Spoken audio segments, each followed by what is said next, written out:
making a decision at the May 10th board meeting.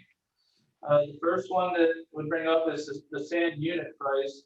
As you can see, Great Lakes Dredge and Dock has proposed to provide us with a $16 per cubic yard price. Weeks has proposed two separate bids of $17 per cubic yard and $20.50, and Manson has provided $26.20.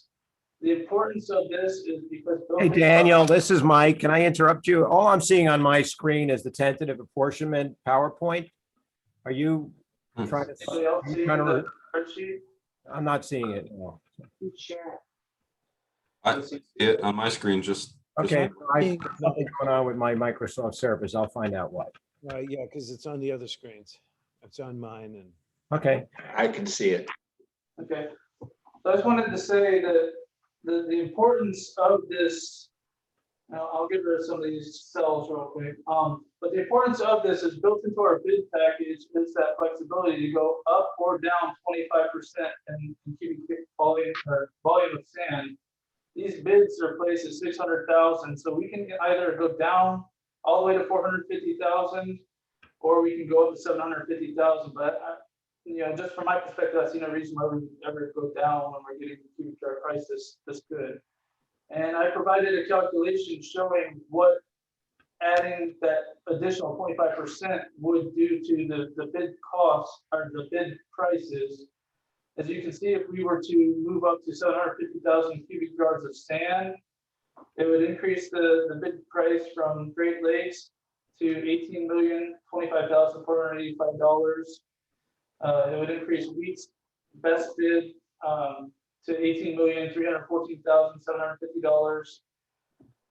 Wheat's alternate bid $21,314,750, and Manson's bid to $29,559,575.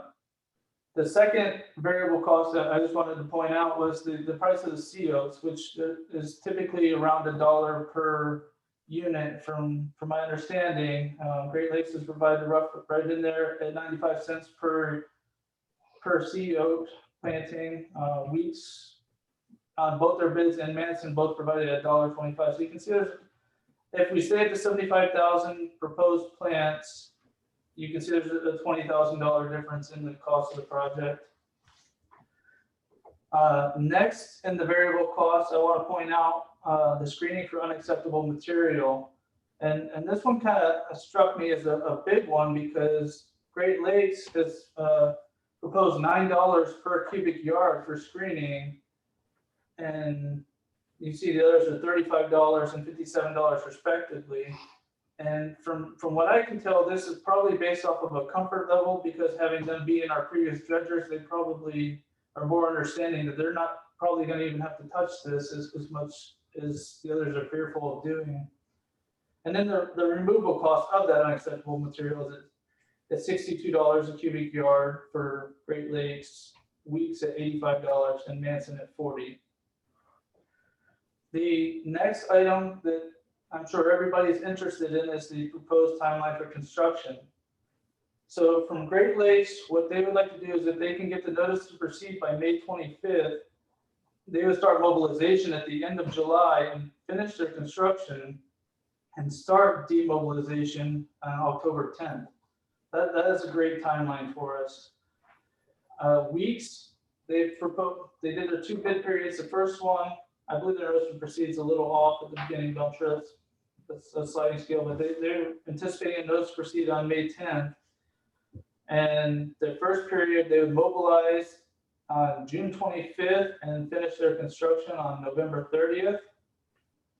And their alternate bid was to get that same date for the notice to proceed, start their mobilization on December 1st and conclude by May 1st of 2022. And Manson has bid where they get their notice to proceed on May 17th, and they've pushed their construction date all the way out to June of 2022 for next year. And with that being said, that's the extent of the analysis that I provided in this spreadsheet. I'm sure there's going to be more questions as commissioners and staff continue to delve into the full bid packages. But those are the highlights of the variable costs and things that I'd like to point out for consideration. before this May 10th board meeting. Okay, Hey, great. Daniel, this is Commissioner Mullins. I don't want to spend much time on it right now, but people have asked in the past if we could order extra CO so they could plant some of their own. And we have done that in the past. What's been left over, we've allowed people in the community to come and get it. So find out how long or how much COs we could actually acquire for that rate and lock it in. We don't need to talk about it now, but just be aware of that various groups have asked about being able to do that, like Sunset Captiva and others. Okay, we'll make a note of that, Commissioner Mullins. Thank you. Yeah, Jennifer, could I ask a question of Daniel? Yes, sir. What's your expectation, the chances that we'd have to put 750,000 cubic yards in place as opposed to 600,000? Well, that is really up to commissioner decision. We built it in that we can extend up to this, and the engineer should provide a recommendation that's within their recommended expected amount of fill. If I may interrupt, this is, Wait a minute. This is Chairman speaking now. I'd like to interrupt. you're interrupting my interruption. Is that what you're Yes, saying? I am. Yes. I am. Okay, so Dick, the question you're asking is, what if we want more sand and all that? It's a fantastic question. We should really be talking about that at the May meeting, because these are great questions that we can first talk to Tom, talk to Nicole, and have some answers so that our meeting, we can have some more depth into this particular discussion. I think right now we're looking at the numbers, and also a shout out to everybody. I think Mike Mullins especially, and whoever else, if anyone else was responsible for the idea of doing it during turtle season, has saved millions. It's pretty obvious. So, but right now these are the numbers. This is the bid. When we get granular, let's save it for the May meeting. And anyone who has a question, call Jennifer or call Tom or call Nicole. So we'll have some real answers, but just to throw it out right now, because I really want to get to the apportionment. So if I may be Ming the Merciless and keep us on track here, forgive me. If I can just voice the interruption I was trying to make, which is we have the engineers on there now. They should be able to make a recommendation as to how high we can go and still be meaningful. So they don't need to answer that now, but I would expect Daniel will get that answer from them before the May meeting. Well, we have a 750 max, but the real question is, what if we need more, if we need less? And that's something that they can talk to us about, and then we'll have some answers in May, and the public is willing to attend. I think that's the real question. Right now, there's a delta of almost 500,000 or 400,000 yards. So if we need more, if we need 1,200 yards, what's the deal? And there are things to consider, like, you know, it's going to be much cheaper if we want an extra 200,000 yards over the 750, because everything is all set up. But we To can't. repeat my point, the engineers will tell us how much more we can use if it makes sense to do it. And we should know that for the May meeting. That's all. Time of the renourishment. If we get hit with a big storm, we're going to need a lot. If we get a lot of accretion by then, we're going to need less. But again, like you said, this is and you know, Tom, feel free to chime in. I guess what I'm saying is, right now it's speculation. They're good questions, but I think they need some, or, you know, do you want to chime in now real quick and say something, Tom? Do you understand what the nature of the questions are? I do, and I don't want to take a lot of time as you've suggested. Right now, our recommended project is the 600,000 cubic yard project for the for the coming years. However, you have the ability in this contract that hopefully you will approve at the May 10th meeting to expand that volume with this project at these unit prices up to a maximum of 750,000 cubic yards. Your actually can hold more sand than that, up to 1 million or so. The template's even bigger. To go beyond that, that would be a negotiation to be had with Great Lakes or the low bidder or whoever gets awarded this contract at the May 10th meeting. Right. So, and these questions, you can ask them what they'd be willing to think about. Should we want to go to 1 million from 750, so that, you know, you have better answers, so that we can maybe have to, and again, I don't know, from a legal perspective, are we locked into 750 or can we go higher than 750? You can go higher than 750 subject to that's fine. negotiation Okay, with the contractor. Yes. Okay, And that's I believe there's another workshop between now and the May 10th meeting. And if you want to ask some questions of your staff, maybe we can bring them back for that workshop. Chairman Ville, if the board will indulge me, last year, when I was previous chairman, we were trying to coordinate with Sanibel, and they put money away. They decided it was too expensive. They were going to go and rely on dredging Blind Pass. I did ask Daniel to go back to them and see whether they wanted to. We always set up until the project starts, there's a possibility of them coming in and getting a certain amount of sand. Given the mobilization cost would be spread over a larger base, that's still a possibility. And I don't want to belabor it now, but that's something we should find out before the May meeting as to whether or not Sanibel wants to be included or not. Absolutely. They Thank you. declined previously, Right. but they might, based on the lower numbers, they might think differently. Thank you, Michael. Sure. Okay, Daniel, your turn. All right.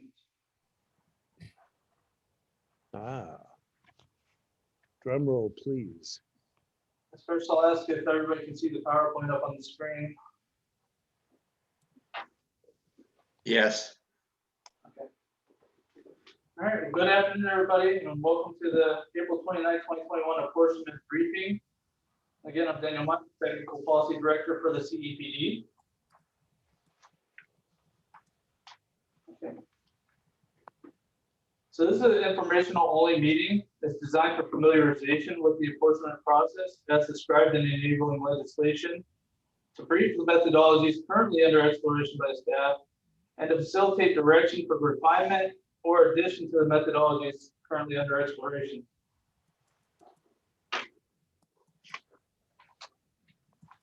So this slide displays excerpts from the actionable items from the apportionment process. The green check marks indicate steps that have already been completed. The hourglass indicates the step that we're currently on. Currently, the board has passed a motion to select an apportionment methodology at the November monthly board meeting.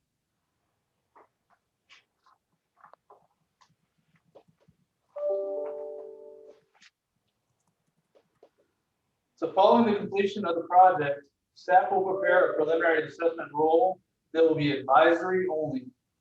This will be followed up by a publicly noticed meeting to hear any objections to the preliminary rule. And then after taking into consideration all objections, comments, and any new information, the CEPD will host another publicly noticed meeting where the board will either annul, sustain, or modify the preliminary assessment through a resolution.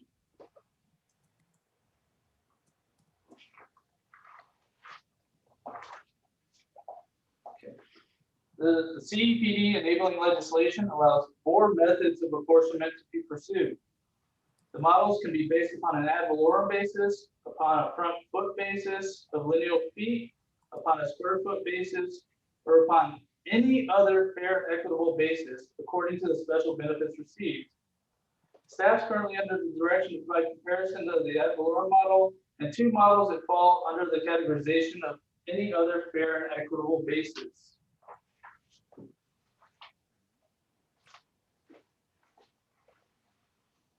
The 3 distinct models that staff has prepared include a benefits-based model, a hybrid model that's part storm protection based and part ad valorem, and a public beach access proximity model.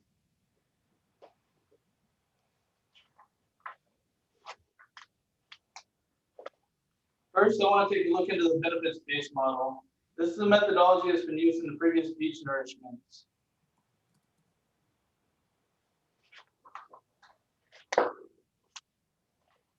The beach nourishment project will provide 2 key property value benefits to the residents of Captiva: storm protection and recreational. The property values are going to increase to the extent that the properties are better prepared from erosion and storm damage. The properties also experience an increase in values due to the increased recreational benefits.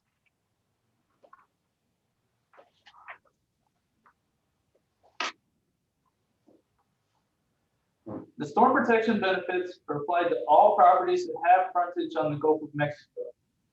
The storm protection benefit to a property represents the difference between the value of expected property losses if the project is constructed compared to the value of the losses if the project were not to be constructed. The CEPD requires that all Captiva properties be grouped into areas and zones. For the purposes of this project, the entire Gulf whole front of the island is considered one area and is further divided into 6 different zones. On this map, you can visually see the 6 zones. They're named 1, 2, 3A, 3B, 4, and 5.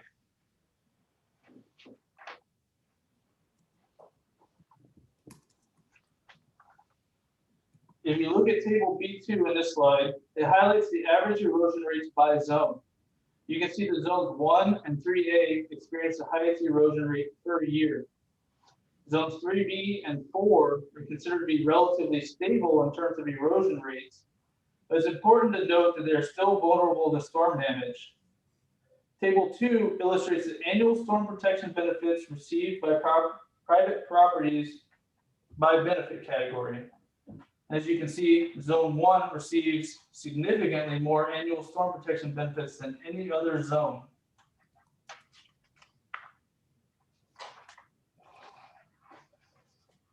The recreation benefit applies to all properties on Captiva. Recreational value of the beach is determined through beach usage, and the beach usage was determined through a survey conducted during a 10-day period in the winter and a 5-day period in the summer of 2018, and it consisted of more than 600 beach users on Captiva. The results of this determination can be seen in Table 3.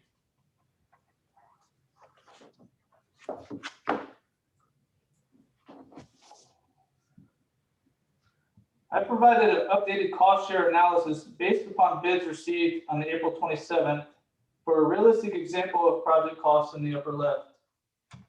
The bottom right table shows the annual benefit received by zone and by property type. It's then broken into a percentage of project benefit received. As you can see, Zone 1 and single-family homes received the greatest share of benefits added by this project and would subsequently have the highest cost share in this model.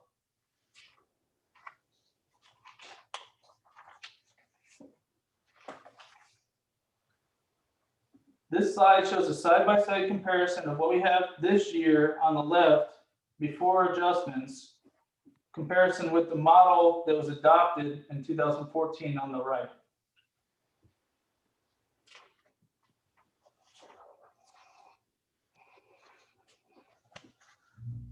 Currently, the board direction for this model is to consider all residential properties as the same category.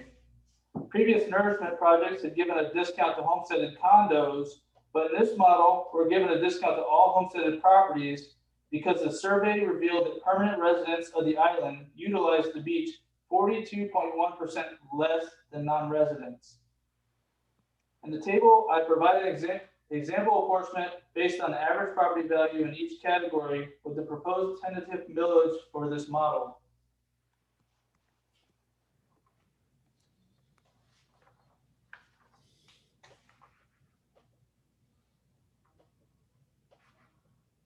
This slide is an expansion of the graphic in the previous slide. It ties all the information briefed in the previous slide together because it displays the annual benefit received by each category, the project benefit percentage associated with each category, and the cost share of each category, and the estimated millage rate, so you can really see how the math correlates from one column to the other.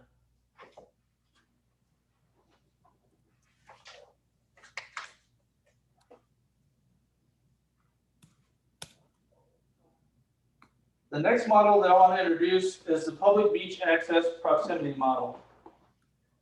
The access model is still under consideration, under construction, and will be based upon the beach access locations as defined by the state amendment, which we just received a few days prior to this briefing. Instead, I'll be briefing the purpose behind exploring this model and the theory behind it. The access model is conceived to attribute funds received from the local and state grants to the properties that are actually responsible for qualifying portions of our beach for grant funding. Before I get into the model, I want to take a moment to further explain where our grant money actually comes from.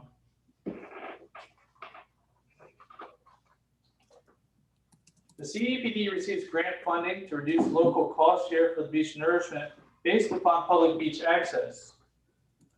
Based upon our current access, roughly 42% of our beach is currently qualified for state funding, resulting in a state cost share of only 21% of the project. It's important to note that if we can add additional qualified public access points and qualify 100% of our beach shoreline for state funding, up to 50% of the project could be funded from the state alone.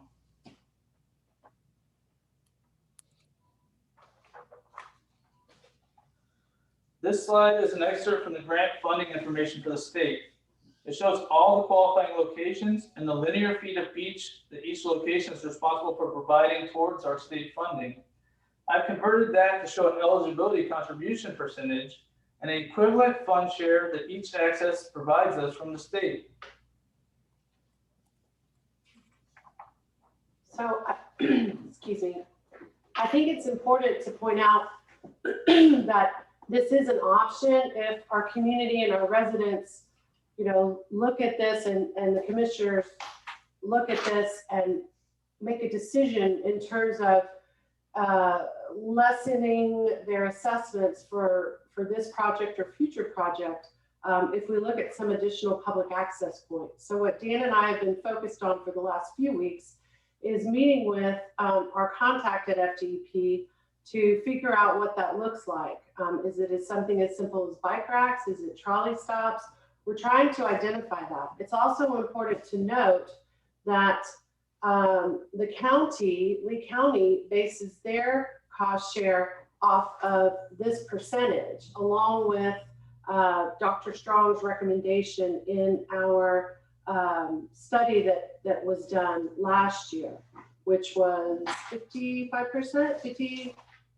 It's currently 55.9%. So what the county will do is they'll take our eligible shoreline and they'll take 55.9% of that eligible shoreline and apply their contribution based off of that number as well. Correct. So what I want to try to impress upon everyone watching is that, these are things that Dan and I are taking into consideration when we're trying to figure out the county and the state cost share.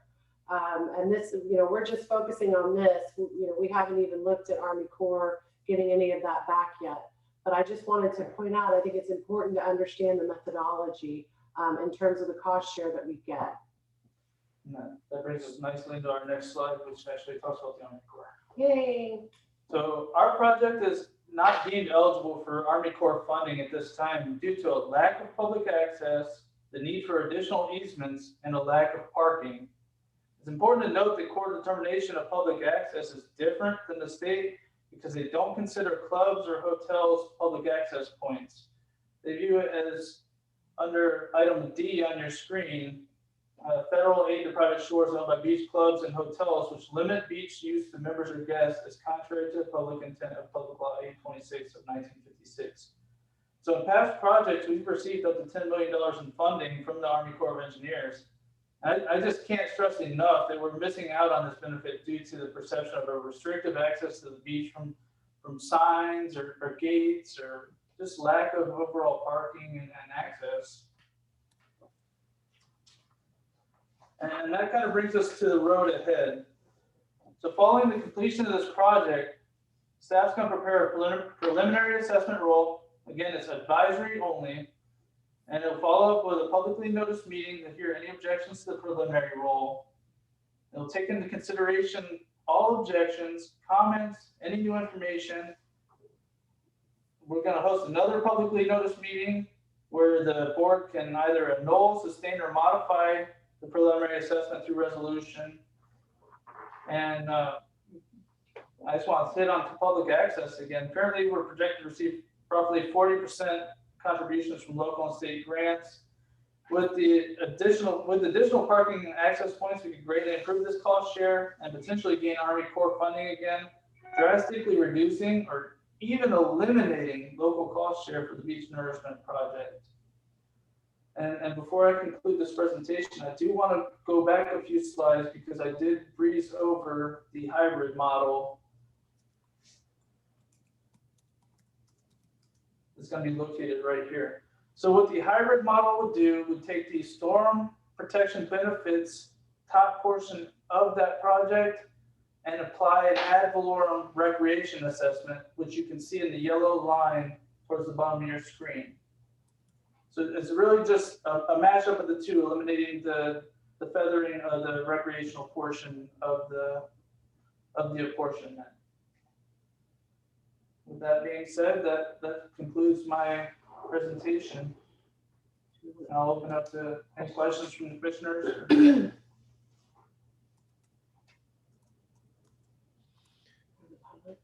Mike, no questions? I have lots of questions, but it requires drilling down in much greater detail. Okay. Would you like us to do that with you today, Commissioner Mullins?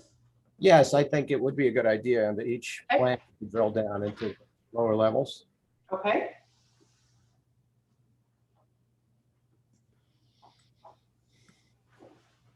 I think, for example, it would be important to discuss, there were some reactions in the community to people having preference for ad valorem, and we factored that into a hybrid model. Maybe you could talk to that, Daniel. Have we factored the ad valorem into either model? Yes, in the hybrid. It's in the ad valorem is in the hybrid model. We require, as the district, to receive that funding, we have to break our area into the storm protection zones. So going strictly ad valorem would cause us to lose some of our funding. And would be kind of contrary to the public interest to. I'm not sure I made my question clear. I'm not saying we should go strictly ad valorem, but I think in our hybrid model, we modified the recreational approach to include a broader use of ad valorem versus what was originally being recommended by the economists. So maybe you could talk to that difference. The benefits-based model was primarily putting a lot more emphasis on recreational use benefits. Correct. So you want us to speak, I'm sorry, Mike, I just want to make sure we're understanding your question. So you want us to speak to that, speak to those heavier weight on recreational benefits, correct? There was a lot of interest in the community in trying to do completely ad valorem. We found that's not feasible because we have to continue to use storm protection benefits. Mhm. But I think we were trying to include it in a larger way than we had in the past. And I thought Daniel could explain that in more detail. So just pointing back to the spreadsheet, so the recreation benefits broken down by Dr. Strong equate to almost $3 million in benefits for a project benefit percentage of nearly 54%. So rather than breaking those and further subdividing those into commercial, homesteaded, or residential, this model it lumps the total just value of all the properties as well as cost share, and then further delves into a millage rate that is just above what the residential non-homesteaded properties would be for the benefits-based model. So the biggest benefactor of switching to this model would be the commercial would dip their millage rate by over half. Again, I'm not suggesting going 100% ad valorem for all categories. We were talking about just residential being ad valorem plus storm protection. So we're not looking at, you're interpreting what I'm saying as a wholesale change. I'm not suggesting that at all. I'm briefing just the recreational portion of the project is ad valorem. Mike, I'm not sure if that's coming across. Is it ad valorem just for the residential properties, or is it ad valorem for all properties? I'm suggesting our hybrid was going to look just at residential with the ad valorem and storm protection. So you're saying to separate out the commercial and the residential and just leave the residential all as one category without the discount? Commercial and institutional were going to be separated out and focused heavily on the economist's benefits model. And we're going to look at ad valorem, again, leaving storm protection out of it for the recreational benefits, just for the residential. Sure, we can provide an updated model for Yeah, that. absolutely. Is that what we've done? I'm trying to understand. I thought that's what we were heading towards. I thought that was. We've not done that as of yet because the previous board direction was to provide a discount to homesteaded properties because of that survey that said they used the beach less than non-residents. Correct. So That's a separate, Daniel, that's a separate issue. I think we need to talk to the homestead discount. Yes, the board provided that, but that's separate from how we assess recreational use for residential versus commercial and institutional. Let me chime in. This is Renee. Daniel and Jennifer, there are areas where there is public access, and the benefits, because of the public access, benefit that particular area. So wasn't there something that was going to be looked into so that people that lived in the public access zones, like the Village or people near Turner Beach,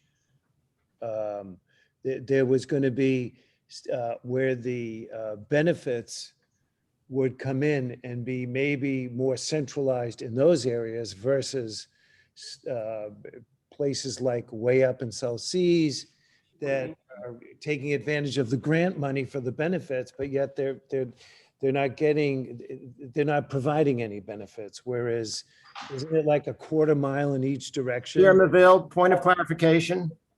That's an entirely different model that Daniel had indicated he would not have the spreadsheet on that model ready at this point. So that's a separate discussion. That's not what I'm alluding to.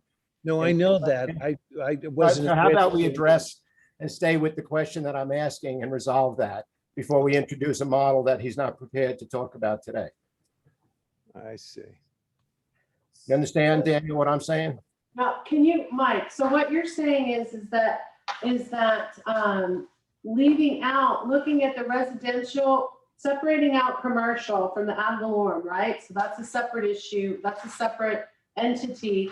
And you want us to look at the ad valorem for residential, recreational use, recreational benefit, correct? Yeah, we were once having different categories within residential, condominium, commercial, so on. And what we said is that we could understand how the commercial and the institutional benefits could be based on the economic recreational model of benefits created by Dr. Strong and Jackson. But based upon input from the community, we said if we could just take the residential, again, not storm protection, but recreational for residential, and just use the ad valorem, again, and not excluding homesteading. Homesteading would be applied later. That we were going to look at that as our hybrid model. So it would basically be ad valorem based on residential property and economic benefit model based on commercial institutional. So we've essentially done that by eliminating the different categories of residential.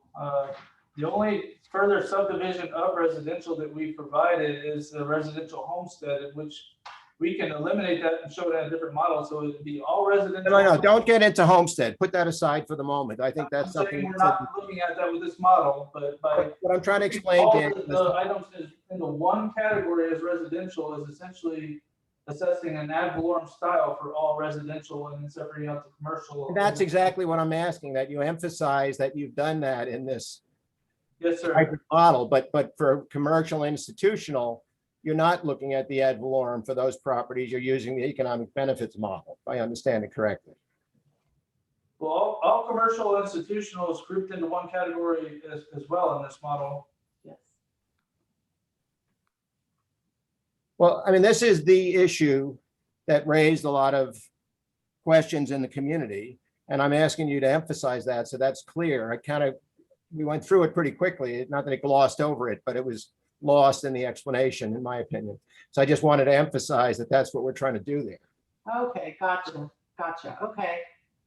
Thank you. And if we've adequately addressed Commissioner Mullen's question, I'd like to address Chairman Maville's question.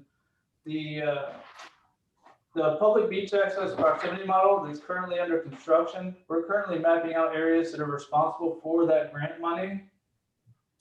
And see, if you can see on the locations that are responsible for providing this eligible shoreline, it's basically there's a portion south of the Tween Waters area that there's really nothing in there, but we do have a lot of eligible shoreline, even up through South Seas, Hager Beach Park, Andy Rossi Lane, Chapin Lane, even the Tween Water.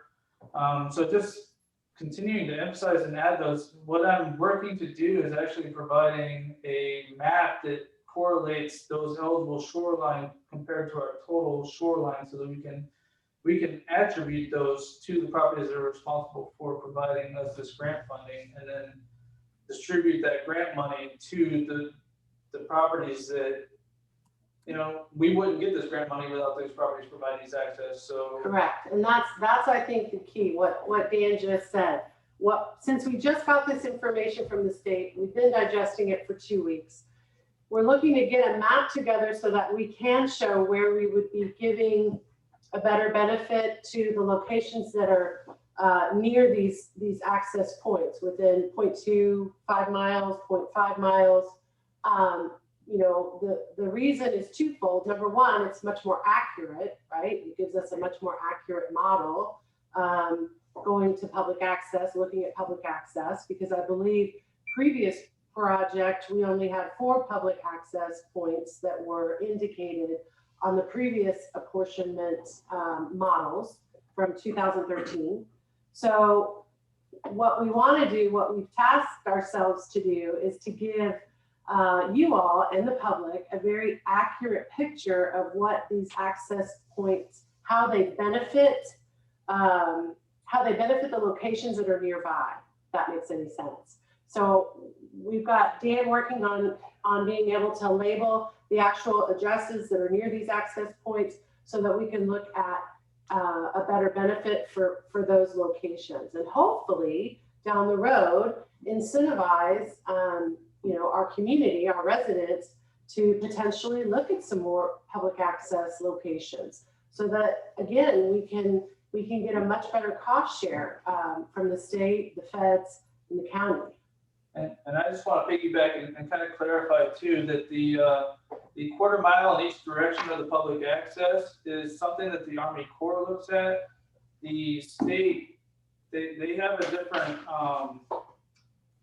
a mathematical formula to determine eligible shoreline of feet. And so since we're not getting funding from the Corps for this project, we've adopted to look at what the state's actually giving us funding for, since we're not actually getting the benefit of the Army Corps. So we don't have nothing to distribute from the Army Corps. Correct. Point of clarification, Daniel. Yes, sir. As we stand now, we don't know that we're getting any, we think we're not getting benefit from the Army Corps. But in the past, we have frequently gone after the fact when we can justify it. It may take 2 years, but we've been able to get money after the fact by showing that we met the qualifications that we were entitled to money. So I would not at all discount the idea that we may potentially on this project get some reimbursement from the Army Corps. No, that's a great point. Commissioner Mullins, that's a very good point.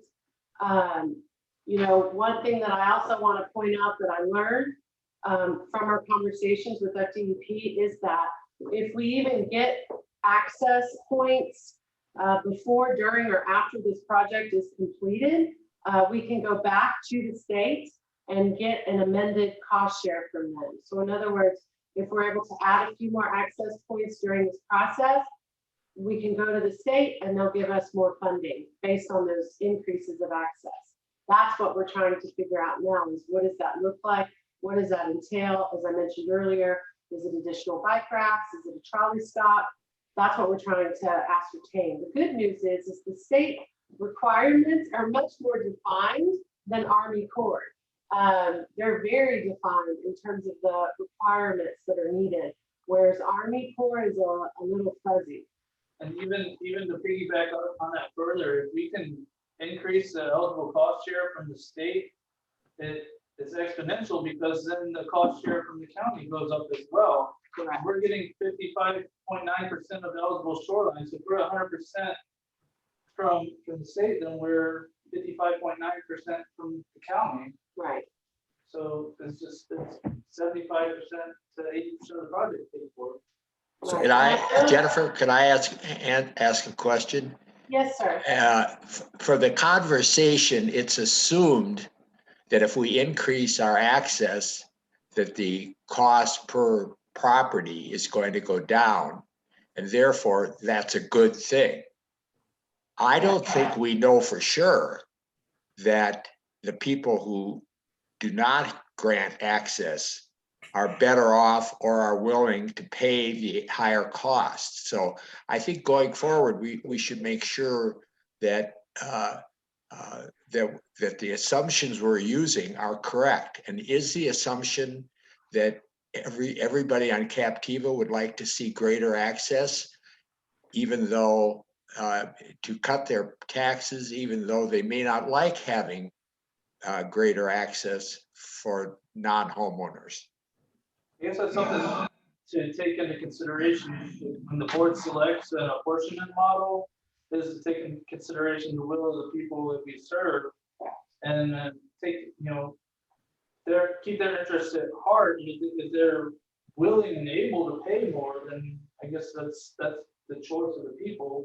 But this is an option if they're not willing to do so, to pursue. This is the option. Yeah. Thank you. If I may, Daniel and Jennifer. Yes. So earlier when Chair Maville brought this up, I tried to say that this is something I understood. We had not refined the model as yet to know what the opportunities are, the benefits, the variables, et cetera. And I think that you've reiterated in this explanation that you're still working on that, and that's not yet decided.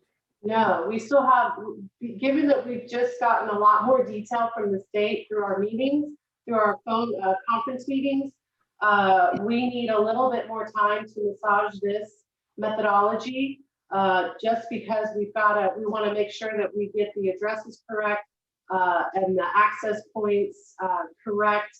And so we're going to be using the GIS and an additional layer of that to determine, so that we have a really clear picture when we're ready to discuss this methodology. Right. So if I may, in the last meeting, when this subject came up and I recommended we put the tentative apportionment off and the public meeting off until, I believe, November, it was on the assumption that there would be a much more complicated amount of work to be done between now and then. And you're reiterating that there is, and you'll do that work and we'll have further information as we go along.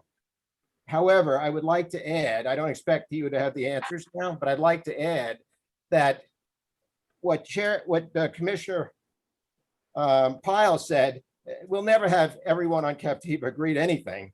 So I think that's not the standard that we're going to try to go with. The issue is not asking people who live on private streets or who have limited access to pay more. The issue is, should the areas that are already providing access be supporting or subsidizing areas that provide less? And this is the question that's been raised. And I don't think we're going to answer that now. But the fact is, leave South Seas and Twin Waters out of it, and leave areas that are more exclusive out of it, and look at areas that are close to public parking, where you don't have the benefits of a motel or a hotel or the other things that Daniel referred to when he said there's some benefits that come from that. And are those people who live close to those? I own 2 properties in the Gold Coast. One is nowhere near public access, and it's the more expensive of my properties. And another one is very close to public parking. So should the one that's very close to public parking not get a bigger benefit of the cost share from the government, because that's one of the factors they're using in judging it? And should it subsidize the other property, which is not providing public access? So we don't need to answer that now, but there's no way I would ask anybody to say, will everybody on Captiva agree with it or want to do this? It's a question of, do we ask certain areas to subsidize the other areas if they're the ones that are providing the factors in the formulas that the governments use to give greater public monies? So again, it's complicated. I think we wait till we have more detail. Absolutely. But- Yes. But Mike, you have said it absolutely perfectly, that, you pay more for the penthouse than you pay for the second floor. And if people living near Turner Beach or living in the village right next to the public access point, I think that those grants, I'm just telling you, me personally, is, should be benefiting, because they're the ones that are, I don't see the upside in allowing other areas, and I'm sure they don't feel it's theirs either. I think it should go there. And to Dick's point, I don't think that there are certain people like on the Gold Coast that would want to have a sudden new beach carved out or a public beach carved out and feel that their properties would be reduced, and that's right. However, I think that people in the village, there's already 1, 2, 3 public access points. There's Andy Rossi, is it Leica? 35, Yes. I think I know the names of the streets. Micah Whiteman, And Rossi Lane. and Andy Rossi. There's already 3 public places there. So question of more parking. I mean, how many more I mean, there's no, I think that you know, the villagers can say, oh, we don't want a trolley coming. And then, but you know, maybe it's, you know, then they could say, well, here are the commonly asked questions. I mean, that's more of a social awareness situation because, but I just want to know that, to mention to all board members listening and the public listening that, you know, if you're near a public beach and you're getting, and there's a grant going to the island for the recreational benefits, and that really should go to the people in those areas versus people that live, you know, 3 miles away or have, you know, no trespassing signs, or people have the audacity to say, are you renting next door? You know, that sort Are of. we frozen or is everybody else frozen? So anyway, I just want to add my 2 Chairman cents. Bill, can I piggyback a thought on that? Yeah, sure. One does not have to advocate, and I'm not advocating, I don't know that anybody is, adding additional parking or buying a lot and making it into a parking lot. One doesn't have to increase the public access to be able to say, reward the people who are already dealing with greater public access. Yeah, that's what But they're already providing a benefit to the community, and the grants that come from the governments is based upon that. That's all I'm saying. Oh, no, and I understand. I was just alluding to. No, I know you understand. I think that Commissioner Pyle may have misunderstood, thinking we were advocating adding more. It's not. It's a question of equity within what we already have. Right. Exactly. You know. Okay.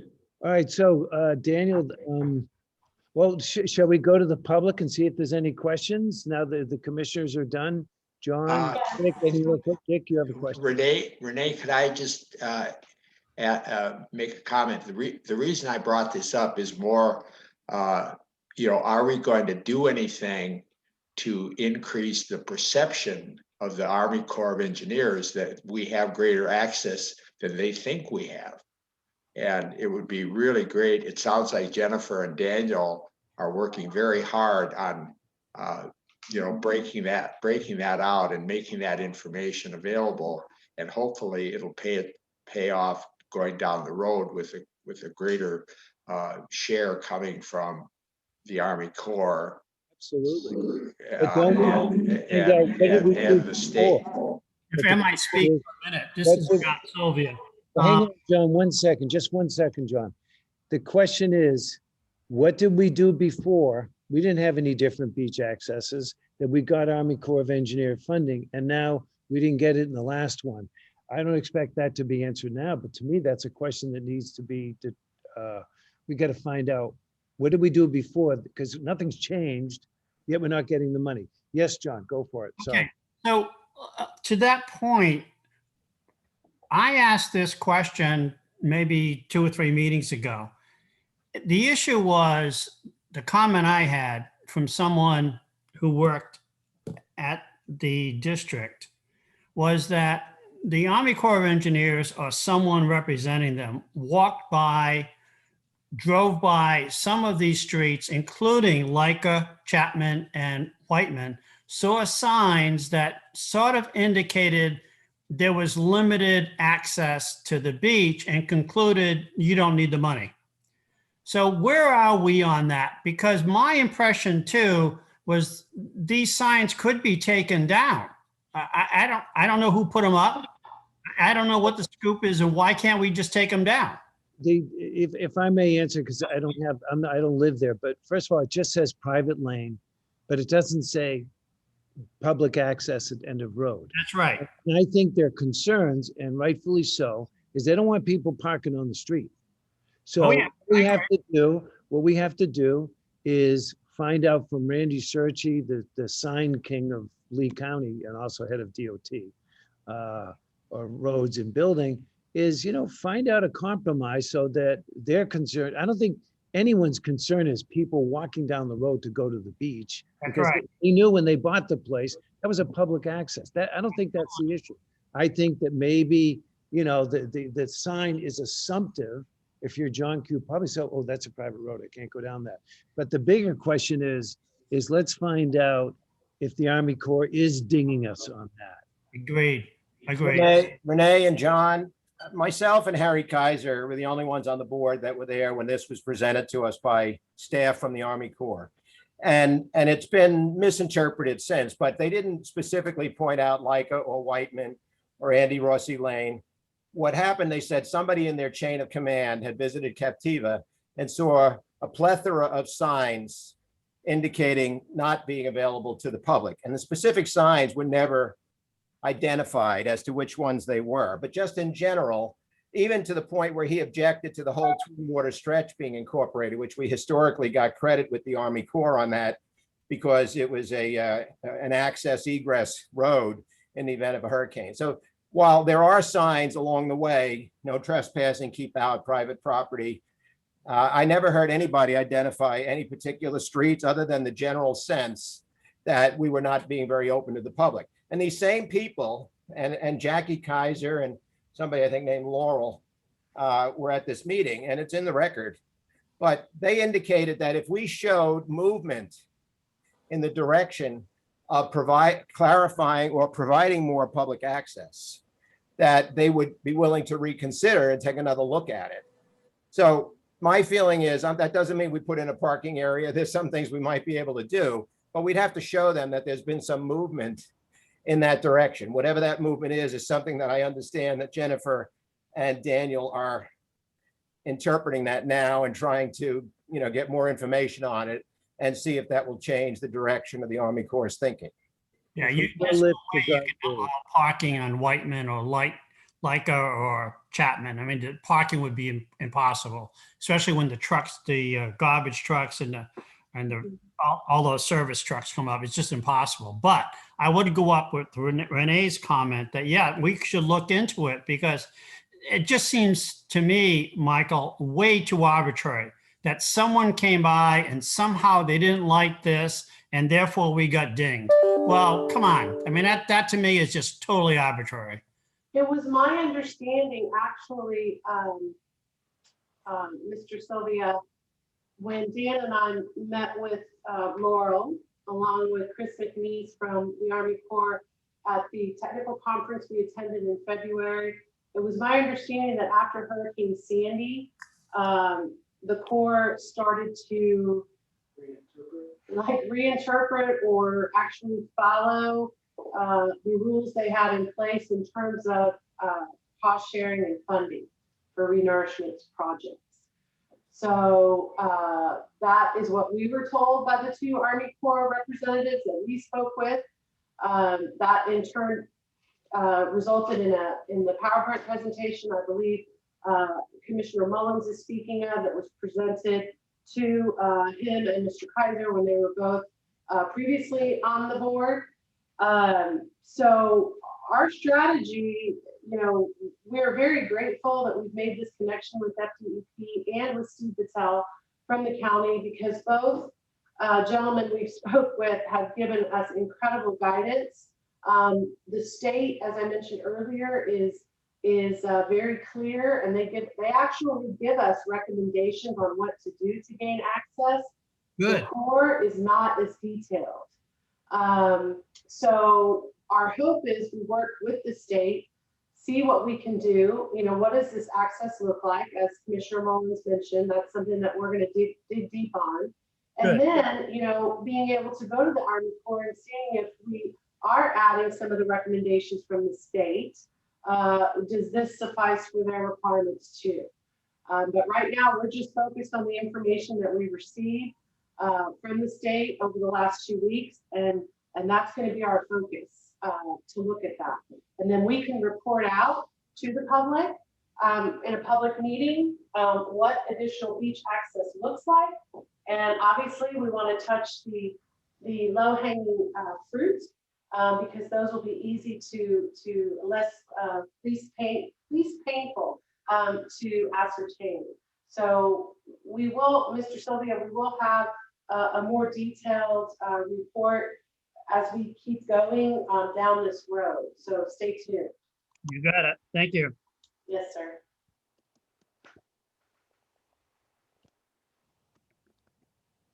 Do we want to open? If we're done with the commissioner questions, Chairman Bell, would you like to open the public for 3 minutes each? John, can you read them? Okay, we've got a question from John Rosen here. I'm allowing you to talk. Mr. Rosen? Can you hear me? Yes, sir. Very good. Yes. Okay.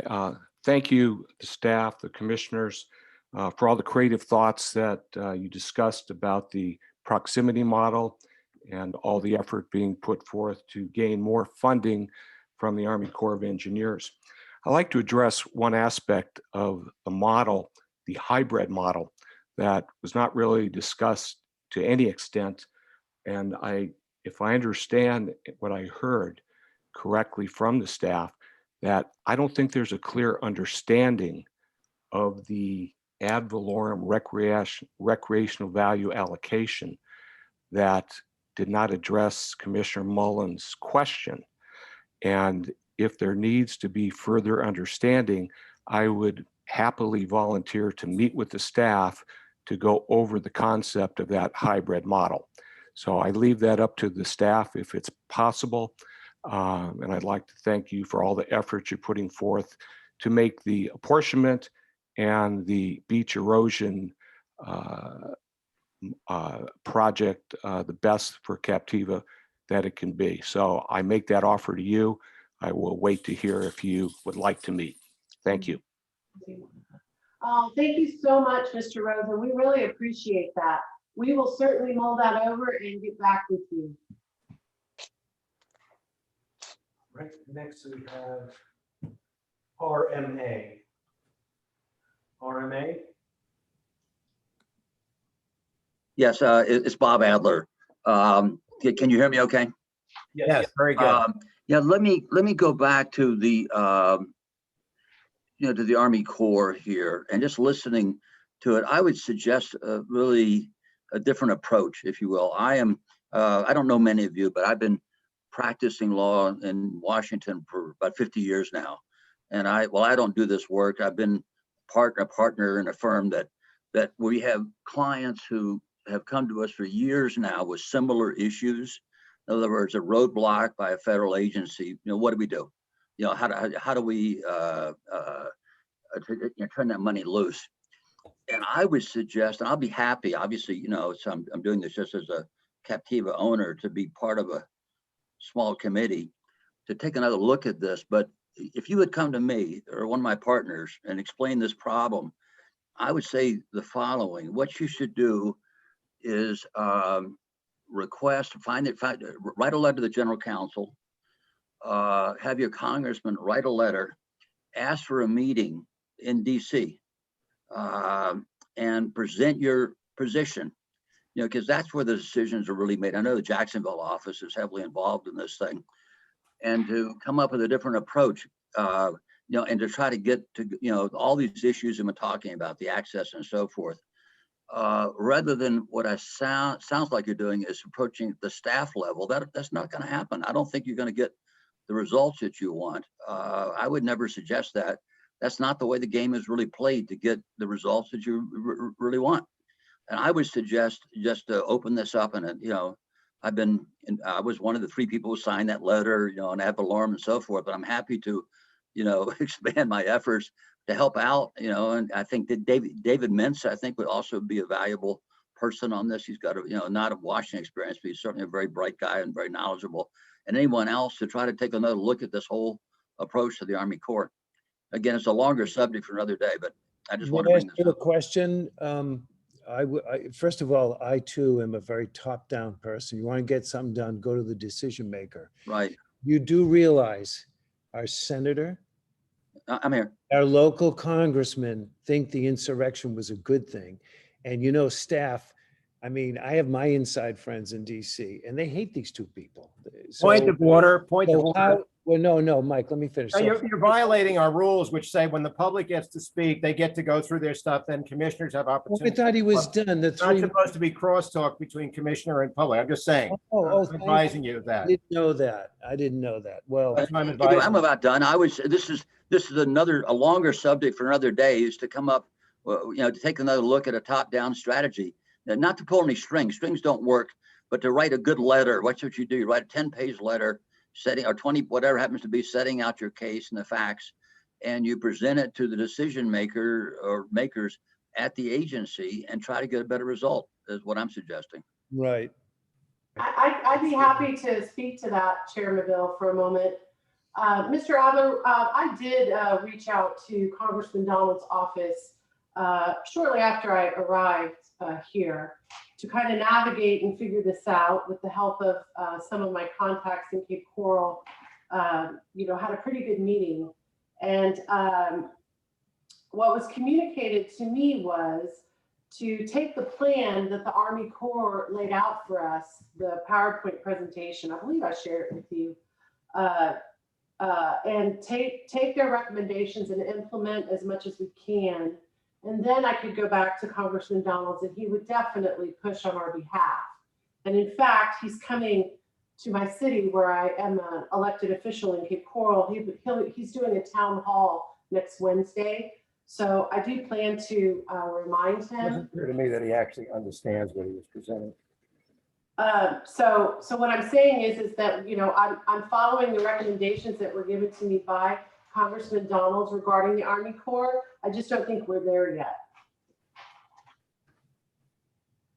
It's a much longer discussion, and I would suggest, Chairman, if if the commissioner is so inclined, to set up a committee, small committee of us who would work on this.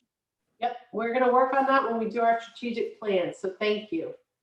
And on to the next public comment, we have Gerhard Felon. Allow you to talk here. Hello, I'm sorry, can I you hear can hear me? Can you hear me? Okay, thank you. Looks like I was muted here. Just two items. One, I agree with John Rosen. I don't understand the recreational benefits based on the. Sorry, who is this? I couldn't hear the introduction. Would you please repeat who you are? Gerhard Thielen. Thank you. All right, thanks. I'm interested in how the recreational benefits are calculated, and from what I hear from this conversation is that it looks like it's ad valorem, and it doesn't differentiate between a single home or a condo, just residential versus institutional and commercial.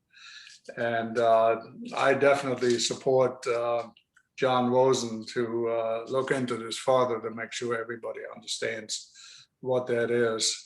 The only other comment I have, the beach access at Andy Rossi especially, if you go on a busy beach day, you will see that quite a few of the people spill over to the adjacent private beaches. And there's just, I don't know how many feet Andy Rossi has, 100 maybe at the most. And there are a lot of people, and I guess they park somewhere in the village, commercial parking lots. So I would ask that you consider, and maybe that you can use that argument with the Corps of Engineers of the state, that even though the private beaches could throw them off, in reality, nobody has security in place to really do that. So the public are using private beaches on very busy days because there isn't enough room on the public beaches. There's no, I'm sorry, this is John. There are no stretches of beach on Captiva where there should be a private beach where someone's allowed to tell you that they cannot access. public can walk up and down the beach from a public access point. John, excuse me, I cannot understand what you're saying. Could you speak more closely to the mic and articulate more carefully? Sorry. Sure, sorry about that. So it's my understanding that a member of the public can access the beach from any public access point and traverse the beach in any direction, and there's no part of the beach that they are not allowed to be on.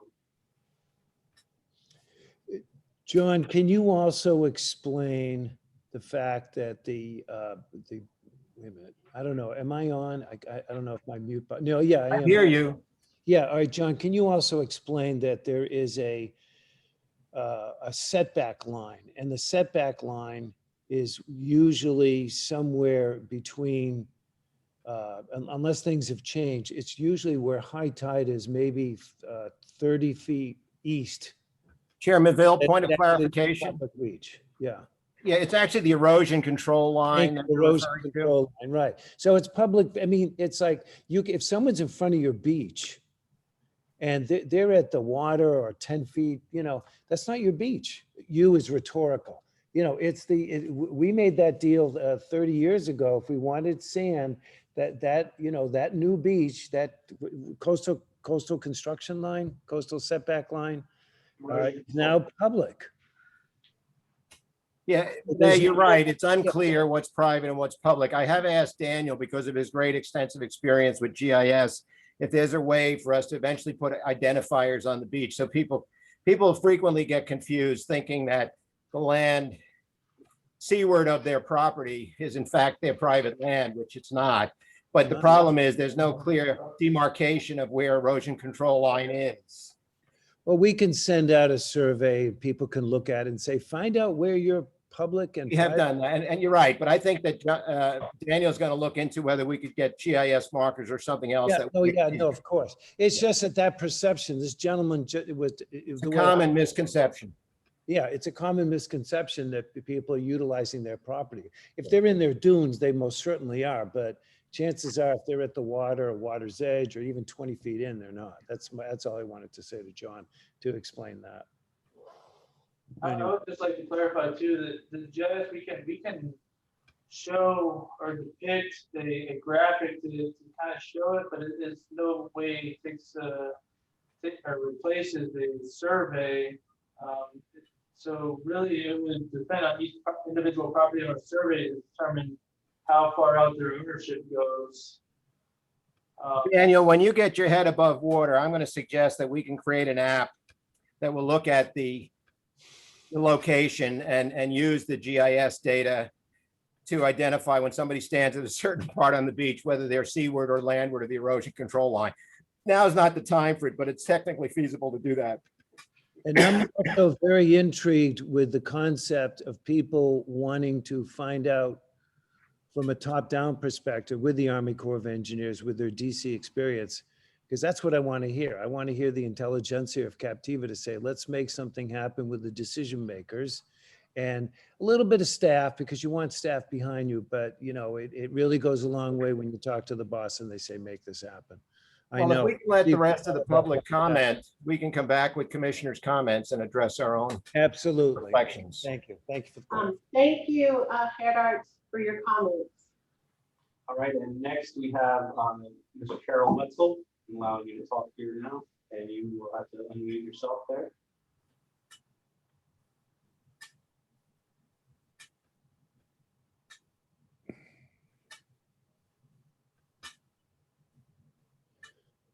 Is there anyone else? I heard Carol Wetzel was coming on. Is that correct? Mr. Wetzel, I believe you're still muted. There you go. Okay, sorry, I hit unmuted and go. I'm sorry. First, I want to thank you guys and everybody for the time here. As some of you might know, I've been an outspoken person in this whole issue for probably 2 years, and the signatory of letters and done a fair amount of work. I would like to second John Rosen's volunteering to meet with the staff and to do it as soon as possible. That I, in fact, go back up north on the 10th, but I have delved into these models a lot, and they're not easy to understand, and in some ways help design where we are now. So I would really love to meet with you people and and talk about the underlying principles, some of the math, and some of the data that's there. I'm available whenever. That's all I have to say. All right, thank you, Mr. They'll Webb. get back to you, Carol. Thanks, Mike. Sure. And hey, I'd like to say just one final thing, that the CEPD welcomes community involvement, and thank you for welcoming me and John and Bob Adler. Thank you. Are there more public comments? I can't see. No. Okay, so at some point, you're going to get into commissioner comments, Chairman Muville. Wonderful. Who would like to begin? Are there commissioner comments? I would like to begin, if that's appropriate. By all means. I wanted to just say that we've heard from John Rosen, Bob Adler, Carol Wessel, and Gerhard Thalen. And these gentlemen have put a great deal of time and effort into trying to understand. We don't always agree on things, but trying to understand and communicate and try to help in the best interest of Captiva. And I appreciate that and thank them and really look forward to their continuing involvement. And they do give often very valuable points. At least one of them identified once that the economic model, which was trying to tax and assess common elements, was in fact illegal in Florida. We don't need to debate that now, but that was a point that was raised in one of their letters that turned out to be correct. So in general, we do have very important, helpful people on the island, people who care and put effort into it. And I personally appreciate that. I also want to say that relative to Carol and John's offer, right now we've got bids. We're looking to go forward with the project. And my guess is that the reason I recommended we put off the tentative assessment to the fall, the public hearing, is because right now they want to get the project going and their greatest effort needs to go into that. So they may or may not be available to talk to you as a group before then. But my feeling is that, we should sit down, and I'd like to join that group because I'm very familiar with the points that they've made in the past. And I want to make sure that we have clear edification of that to the staff so that we properly evaluate it and recommend things in accordance with that in the fall. So beyond that, I'm happy to see the staff coming up to speed and drilling down and getting very involved in things. And I'm really pleased to see that we've gotten some outstanding bids and that we'll in fact have a project commencing in the summer. I'd like to add 2 points to that. First of all, Mike, we have to, what's the word I'm looking for? Strategically speaking, the game has begun. The beach renourishment is beginning. The focus has to be there. We have 2 years to decide how much people are going to pay, or a year and a half, or whatever it is. So, it's also what is the, what's the word? It doesn't matter what the word is. The bottom line is the priorities now are to get the beach renourishment up and running. That's number one. And number two, to the points of the 3 gentlemen that would like to get involved, I think it's wonderful if the energy can be spent on how we can bring in an extra 5 million. I also don't think it's going to be productive if we're going to spend hours and hours and hours talking about someone paying 1,200 versus 1,100. I'd rather focus on winning the big picture and getting the Army Corps of Engineers, and like I think it was Mr. Wetzel said about handling people in DC when it comes to the Army Corps of Engineers. I'm just saying, to me, let's get the pie before deciding, what the slivers are going to be. I think that the focus should be on getting the millions of dollars. And as far as apportionment goes, everyone's opinion is valued. There's been a 30-year process. It's always being modified to the good, assumably. And but I want to be crystal clear that we don't want to get tied down with minutia. I'd rather if these 3 talented people can add value to bringing in millions with their expertise with DC, to me, that should be 90% of where the energy is spent. And just keep that in mind when this process can begin. But for the next 2 months, because I talk to the CEPD every day. There's a lot going on. And it's just, how can I put it? You know, we got the restaurant, we're designing the kitchen. We have an idea of what the menu is going to be. Let's not stop, or would not, I don't mean stop, but let's not slow us down to decide what the price of the items is going to be on the menu when we're going to try to make it as right and as fair as possible. So I'm just saying, I think immediately is not a good answer. I'll just be blunt. I think that process should begin in September. We can start talking, but right now the focus should be who we're going to pick, what's going to be the paper between the construction people, the engineers and I to protect ourselves in case there's changes. I mean, right now we have to focus on the project. So I just want to make that as crystal clear as possible. And I'm absolutely thrilled that some, people want to come in and assist in the ways that I feel it could help. And that is bringing in the big money, not just Just saying, remember, there is no I in CEPD. yeah, right. Right, exactly. All right, so that's it. I'll get off the soapbox. Anyone else? Dick? Yeah, yeah, I would, I'd like to just make a comment. We found out the last renourishment at the last minute that the Corps of Engineers was giving us nothing. Mhm. And at the time, we knew the reason is because our signage on the properties was offensive to the Corps of Engineers. Mhm. We've been talking for 7 or 8 years about doing something about that. And as many of you know, I walk up and down Captiva Drive practically every evening. And it is very disturbing to see the number of private, no access signs that have gone up in front of the properties on Captiva Drive. And it's, the message isn't getting to people. Take those down, and you can enforce, people coming onto your property, but you're essentially telling the Corps of Engineers that we are a private island.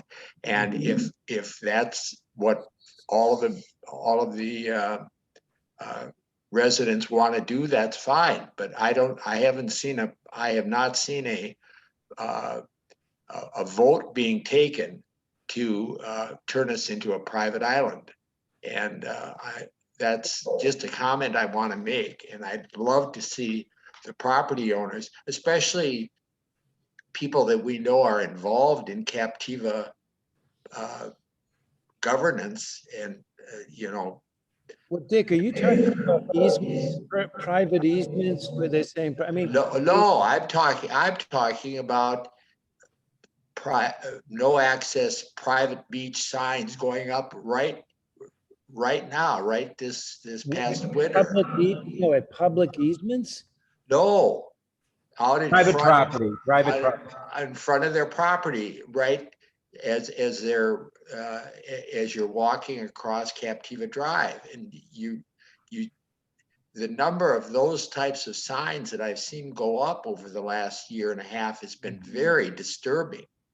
And I think a message should go out to those property owners to say, do you know how much this is costing you by putting that sign out there?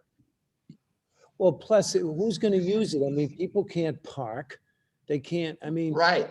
Yeah, I mean, it's not like they can park, and that's the only, and by the way to protect not having 50,000 people on the beach is to make sure under no conditions ever can people just park their car through the drive, because then it's game over. And that is something that we really have to protect, because I saw it happen in Massachusetts, on Bourne Beach, and it took 3 years for them to clean it up and fix it.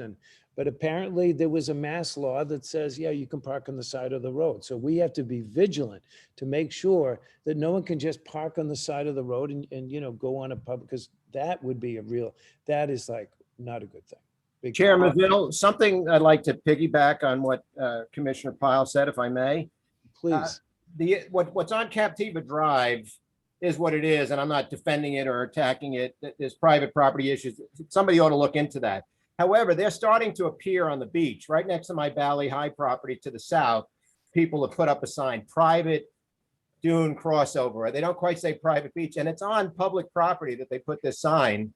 And it's clearly seaward of the erosion control line. So at the very least, the CEPD ought to be able to go out there and remove signs like that are suggesting private beach or private access Right. on property that's actually public property. And these dune Absolutely. crossovers are permitted by the DEP, but they actually go on public property, and people are trying to turn them into private sitting areas and private accesses. Listen, in 1986, when I came here, my next door neighbor, two ladies, they were never friendly. They had barbed wire. I swear to God, barbed wire and fences, no trespassing. And they would never smiled. And I asked, what do you do? She said, she writes for a comedy TV show in New York City.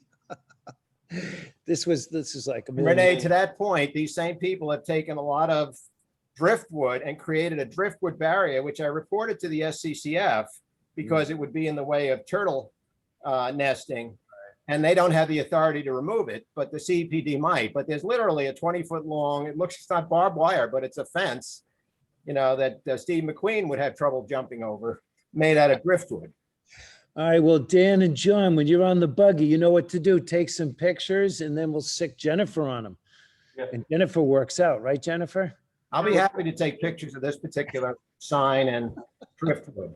Yeah, and to that point, guys, I just want to remind all Captiva residents, May 1st is coming up. So if you do have furniture and anything out on the beach, it's time to get that off because of sea turtle season. All right, And DEP can fine you for furniture out on the beach. okay. Any other commissioners speak? John, any words of wisdom? No, I spoke on the Army Corps of Engineers. I just find it apprehensible that someone can just drive by and claim that we're not providing access. And so Well, we have totally, there's no record. There's no responsibility there. Okay, I decided they don't have access, so we're going to penalize them. Great, wonderful.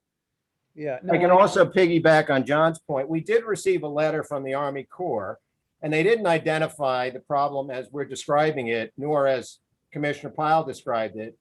The issue about signage came out several years later when we brought the Army Corps people up to give us some hints as to what was going on. But they did give us a formal letter at the time, and I believe, Jennifer, you've received a copy of that. And it talks about easements and it talks about general beach access by the public. It doesn't specifically identify the issue with the signs. The signs obviously contribute to the perception that we're creating a private island. Well, see, that's what I'm saying. And it'll be nice. Once the beach renourishment is in play and things are going on, we can have that subcommittee with these three gentlemen to put on their thinking caps too, and how we can work DC. I think if we all just work together, I think we can definitely, by the time it's done, have a nice presentation. I feel very comfortable that way. It's just that if we focus on the prize, the focus is get Army Corps of Engineers. What do we need to do? And, and put it in that realm. Anyone else? Is that it? Are we done? Move to adjourn. No, move to adjourn. I will, do we need a vote on that? Or we just say goodbye, everybody. Just say goodbye. Thank you, guys. Bye, everyone. Thank you. Awesome. Great workshop. Thank you. Thank you. Awesome.